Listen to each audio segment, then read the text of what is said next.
তো স্বপ্নছোঁয়া একজন মানুষ, প্রত্যেকটা নারীর স্বপ্নের মধ্যে উনি মানে ওতপ্রোতভাবে জড়িয়ে আছে। তো আমারও ওতপ্রোতভাবে জড়িয়ে আছে। সাকিব স্যারের জন্য আমার যে যে যোগ্যতাগুলো দরকার, যেটা যেটা আমার করার প্রয়োজন আছে, আমি সবই করতে পারবো। ইভেন আমি এখন নাচ পারি, আমি টুকটাক গানও পারি, আমি অ্যাক্টিংও পারি। সো আমাকে যদি চান্স দেওয়া হয় আমি অবশ্যই সেটাতে মানে অ্যাকসেপ্ট করবো এবং যাবো। হ্যাঁ, সাকিব স্যারকে নিয়ে আমি স্বপ্ন দেখি আমি তার সাথে কাজ করবো।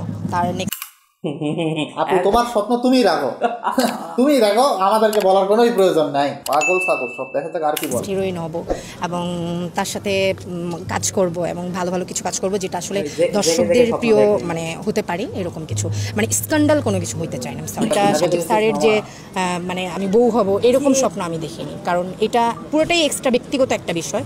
ঘুমিয়ে ঘুমিয়ে স্বপ্ন দেখি না, আমি জাগ্রত অবস্থায় স্বপ্ন দেখি। ঘুমিয়ে স্বপ্ন যে দেখে সে আসলে কখনোই পাবে না। সো বেসিক্যালি আমি জাগ্রত হয়েই স্বপ্নটা দেখার ট্রাই করি। না, মোটেও ভাইরাল হওয়ার জন্য না, আমার ভিতরের যে অনুভূতিগুলো ছিল সেগুলোই আমি প্রকাশ করছি। দ্যাটস